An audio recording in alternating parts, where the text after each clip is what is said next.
साईं तेरे चरणों में कोटि प्रणाम। साईं तेरे चरणों में कोटि प्रणाम। साईं तेरे चरणों में कोटि प्रणाम। साईं तेरे चरणों में कोटि प्रणाम। शरण में ले लो साईं प्रभो। शरण में ले लो साईं प्रभो। शरण में ले लो साईं प्रभो। शरण में ले लो साईं प्रभो। नमस्कार, साई वाणी में मैं आप सबका स्वागत करता हूं। मेरे प्रिय आत्मन और मेरे पूरे विश्व से जुड़े हुए मेरे साई भक्त, मैं आज सबको एक ही बात कहना चाहता हूं। साई वाणी आपने पहले दिन से सुनी और अभी आप पूछ रहे हो कि साई ध्यान करने के लिए हम कहाँ आए। मैं फिर से कहना चाहता हूं, अब जहां भी हैं वहीं से अपना कार्य शुरू करें। हम उस नदी की तरह है जिसका उगम शिरडी के साईं बाबा के आशीर्वाद से शिरडी से हुआ और हम पूरे विश्व में छा जाने वाले हैं। पूरे विश्व में जो भी साईं भक्त है वो अपने जीवन में बदलाव लाना चाहते हैं और अपने कार्य में बदलाव लाना चाहते हैं। फिर से मैं कहना चाहता हूँ, अपना जीवन ही अपना सब कुछ है और भारत में वो चीज़ और वो क्रांति हमें करने बहुत जरूरी है। कुछ कर गुजरने के लिए मौसम नहीं मन चाहिए, साधन तो जुट जाएंगे, संकल्प का धन चाहिए। और ये संकल्प का धन जो है वो अपने दृढ़ता के साथ आता है, अपनी खुद की विचारधारा के साथ आता है। और अपनी विचारधारा एक महत्वपूर्ण विचारधारा है। सभी पढ़े लिखे, कम पढ़े, लेकिन जीवन की सूझबूझ जिनको ज्यादा है। आप देखते हो, आपसे ज्यादा आपके माँ बाप कम पढ़े लिखे होते हैं, लेकिन आप याद रखना उनकी समझ थोड़ी ना कम है। कभी कभी आपकी माँ आपसे कम पढ़ी लिखी होती है, लेकिन अपनी मन की भावना वो तुरंत समझ लेती है। जीवन की क्रांति यही है, जीवन में बदलाव लाना ही अपने जीवन की क्रांति है। और इसलिए मैं आखिरी में कहना चाहता हूं कि साई वाणी का सिद्धांत है अपने जीवन में बदलाव लाना, अपने जीवन में क्रांति लाना। अगर कोई दुखी है तो उसके लिए सुख में परिवर्तित करना, अगर कोई परेशान है तो उसको शांति मिलाना, और अगर जीवन में कुछ करना चाहता है तो उसके पाँव में, उसके मन में, उसके विचारों में शक्ति भरना। और यही आज का दृढ़ संकल्प है। बहुत सारे लोग हैं जो अपने विचारों के साथ ही कार्य कर रहे हैं। कुछ कहानी मैं यहां बता के आपको कहना चाहता हूं। 5 मित्र एक जगह से जा रहे थे और जब जा रहे थे तो चल रहे थे, चलते चलते वो एक पेड़ के नीचे बैठ गए। थके थे तो बैठ गए और बैठने के बाद उनको नींद लगी। नींद खुलने के बाद देखा, मैं उनको पागल इसलिए कहना चाहता हूं कि उन्होंने देखा कि सबके पांव एक दूसरे के साथ जुड़े हुए हैं। शांति से सब नजदीक नजदीक बैठे थे।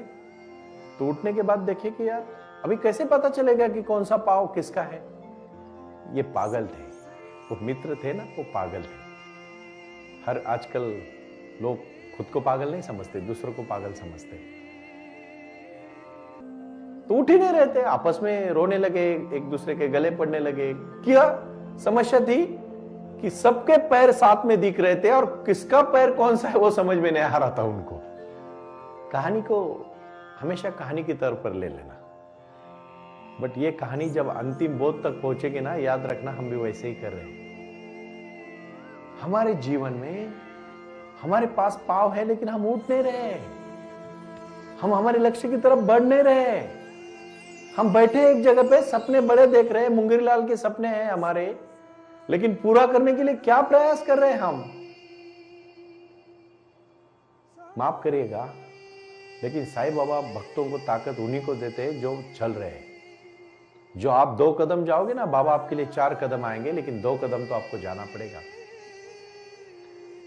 कहानियां तो बंद आएगी जाएगी, बहुत सारे विचार लोगों को देने वाले आज गूगल के माध्यम से और इंटरनेट के माध्यम से 2 मिनट में चुटकी में मिल जाते हैं विचार। लेकिन विचार को आत्मसात करना और अपने जीवन में परिवर्तन लाना, यही जीवन की सच्चाई है। सबको ज्ञान बांटना मतलब कोई सच्चाई नहीं है, ज्ञान तो आता ही रहेगा। समझदारी बहुत महत्वपूर्ण है। मैं ज्ञान से ज्यादा समझदारी को महत्व देता हूं। और साईं बाबा अपने भक्तों को यही कहना चाहते हैं कि बेटा समझदार बन, तेरा जीवन का लक्ष्य तय कर और उस लक्ष्य को चलने के लिए कदम कदम से तू बढ़ा के वहां पहुंच। तुझे कोई नहीं रोक सकता, तेरे सिवा तुझे कोई नहीं रोक सकता। मेरा आशीर्वाद तेरे साथ है। साईं बाबा का आशीर्वाद मतलब साई वाणी है, साई क्रिया है, साई ध्यान है। और इसको करते करते हमें जीवन में बदलाव लाना है।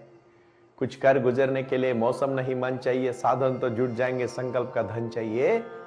बाबा आए, हम में आए हैं बाबा, आज भी बाबा हमारे साथ है। उन्होंने जो क्रांति दी है, सबका मालिक एक कहा है। बहुत सारी क्रिटिसिज्म है।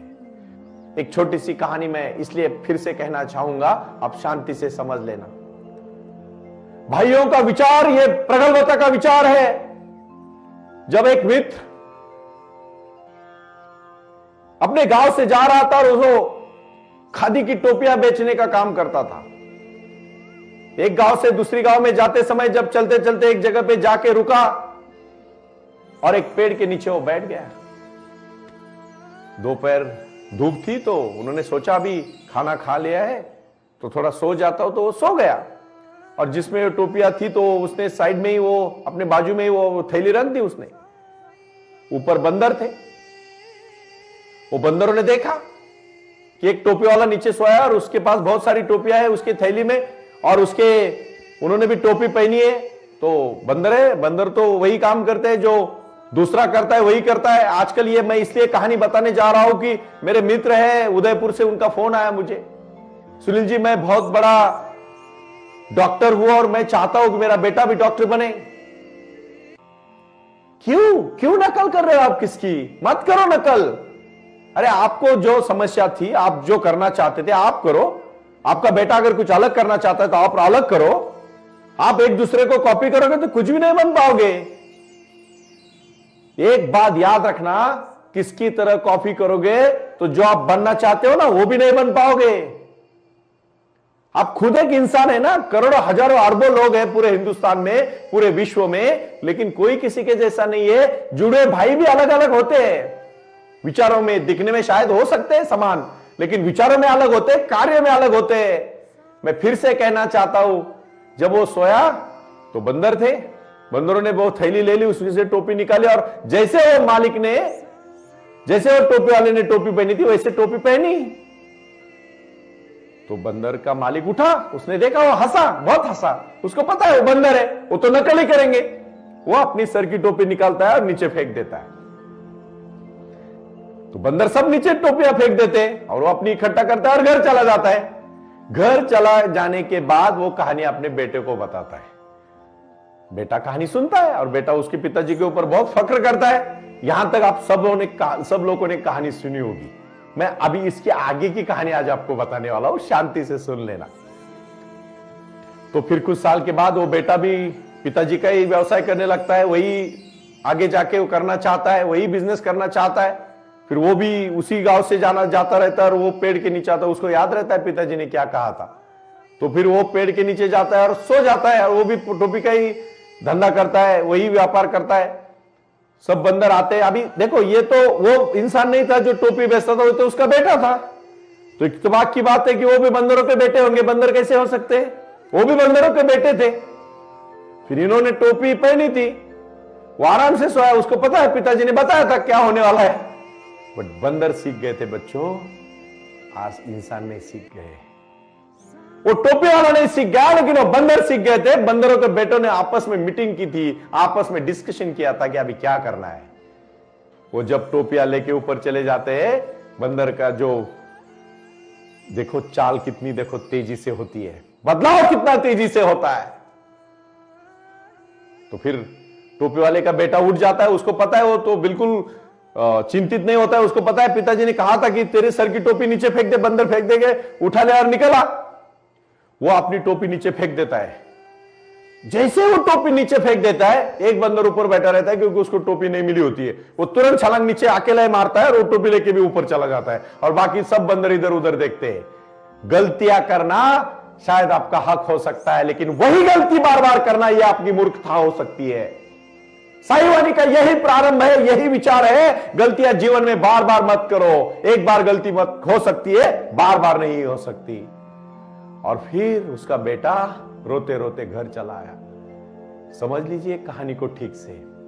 बंदर समझ गए लेकिन इंसान नहीं समझ गया। वही गलती आप फिर करते हो। आज मैं थोड़ा सा ये बात आपको इसलिए कहना चाहता हूं, ये साई वाणी का प्रारंभ करते हुए मुझे खुशी है। मुझे बहुत विचारधारा के प्रति मैं अड़िग हूं कि मैं चाहता हूं सत्य वचन करो, अपने जीवन में बदलाव लाओ। मानवता का धर्म है और सत्य और अहिंसा के साथ आप बहुत कुछ कर सकते हो। मैं फिर से कहना चाहता हूं, बगीचे में बहुत सारे छोटे छोटे फूल और पेड़ के पौधे होते हैं। अलग अलग पौधे को अलग फूल आता है और सभी फूल मिलके बगीचा बन जाता है और उसी बगीचा में सुंदरता से हमें जीवन जीना होता है। हर जगह पे हर अलग अलग इंसान है। मैं वही पेरेंट्स को बताना चाहता हूं कि मत करो अपने बच्चों के ऊपर ज्यादती, मत करो उनके ऊपर प्रेशर किसी चीज का। उनको जो करना है करने दो, लेकिन उनको खुशी से रहने दो। अरे एक राजा अपने राज्य में आए हुए सब पक्षियों का बहुत ख्याल करता था, क्योंकि उसके राज्य में बहुत अच्छे अच्छे पक्षी थे। उनके लिए खाना रखना, पानी रखना, धूप के टाइम उनका चयन करना, उनकी बहुत अच्छी तरह से उनका ख्याल रखना, हर चीज के बारे में वो ख्याल रखता था। उसी के राज्य में जब एक अलग नया पक्षी आता है तो राजा कहता है अपने सैनिकों को उसको पकड़ के लाओ, क्योंकि उसकी चोंच बहुत बड़ी होती है, पांव बड़े होते हैं, पंख बड़े होते हैं। राजा बोलता है दिखने में कितना खराब दिख रहा है, उसके जरा पंख तोड़ो, उसके पैर के उसके छोटे छोटे जो नाखून बड़े उसको तोड़ो, उसकी जो चोंच थी उसको काटो।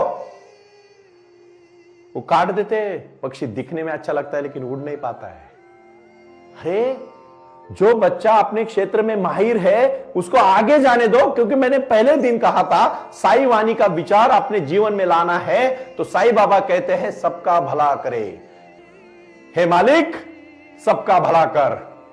हर एक आया हुआ इंसान के बारे में भगवान ने कुछ ना कुछ तय किया है, लेकिन उसको अपने मन से करने दो। मैं आज अभी एक अभ्यास आपसे करवा के लेने वाला हूं, और वो अभ्यास है अपने सूक्ष्म मन का अभ्यास। मैं फिर से कहना चाहता हूं आप सबको, ये सूक्ष्म मन का अभ्यास करना है तो आपको जीवन में आगे जाना है। आज से एक नया प्रारंभ मैं करने जा रहा हूं, और वो प्रारंभ है जानो खुद को। 1 जून 2023 से जानो खुद को, ये मैं 1 महीना उसके ऊपर सलग कंटिन्यूटी के साथ बोलने वाला हूं। जानो खुद को साई वाणी का यह विषय है, और उसके लिए आपको सबको तैयार रहना है और मेरे साथ जुड़ना है। वो अभ्यास करना पड़ेगा। यहां मैं बताऊंगा तो सिर्फ अंगुली मार करूंगा, एक दिशा दिखाऊंगा, और उसको आपको उसके ऊपर चलना है। यह विचार साई बाबा का विचार है। मैं कौन हूं? मैं तो एक सर्वसामान्य इंसान हूं। प्रारंभ करना और उसको चलाना। उन्होंने कहा सुनील जी ये तो गुरु मंत्र तो बहुत आसान लग रहा है। आसान बात ही बहुत बड़ी बात होती है। क्या है जिंदगी में, बताओ मुझे। हम प्रारंभ किया हमने सांस लेने का और जारी रखा जब तक हम जिंदा है तब तक। जिस दिन सांस रुक गई उस दिन हम मर गए। शरीर तो ये रह गया, क्या चला गया? चेतना चली गई। कुछ लोग जिंदा होके भी मरे हुए हैं और कुछ लोग मर के भी जिंदा है। 1918 में बाबा ने अपना देह छोड़ा। साईं बाबा हमें वो आए और आकर चले गए। वो आए और आकर चले गए। वो आए और आकर चले गए। आप ठीक से सुनिए। मौन रहे और फिर कुछ कह गए। कुछ था जो बिन बाटे ही बढ़ गया। कुछ था जो बिन बाटे ही बढ़ गया। जल उठे दिए और अंधेरा झट गया। ध्यान करो, जीवन के दिए जलेंगे आप ऑटोमेटिकली। अंदर से आवाज आने लगेगी, और जिस दिन आवाज अंदर से आने लगेगी ना, उस दिन आपको कोई रोक नहीं सकता। कोई रोक नहीं सकता। आज खुल के जियो। रो, अपने नजदीक दोस्त को फोन करो। अभी ये जैसे ही प्रोग्राम खत्म होता है फोन उठाओ और लगाओ अपने फोन को, और उसके साथ जी भर के रो लो। दिल खुला करो भाइयों, मत दबा के रखो किसी चीजों को, मत दबा के रखो। किसी के प्रति घृणा है ना, उसके साथ बात करो फोन पे, देखो कितना एक दूसरे को हल्का लगेगा।